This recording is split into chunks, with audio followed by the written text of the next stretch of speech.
फौज की 15वीं कोर के GOC lieutenant general BS Raju का कहना है कि गुज़िश्ता बरसों के मुकाबले इस साल मिलिटेंसी के ग्राफ में नुमाया कमी रूनमा हुई है, जबकि दहशतगर्दाना सरगर्मियों के ग्राफ में भी गिरावट आई है। BS राजू ने किश्तवाड़ के वाडवान इलाके में फ़ौज की जानिब से मुनक़िदा एक तक़रीब के दौरान इन बातों का इजहार किया और कहा कि फ़ौज जम्मू कश्मीर में क़याम अमन के लिए अपना मिशन जारी रखेगी।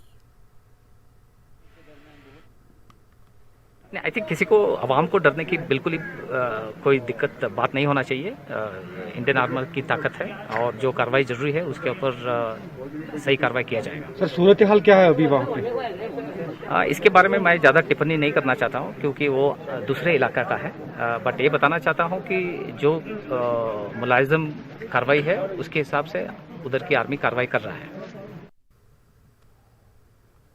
तो खबरों में फ़िलहाल इतना ही। मज़ीद ताज़ा खबरों के लिए आप लॉगिन कर सकते हैं news18urdu.com पर। आदाब।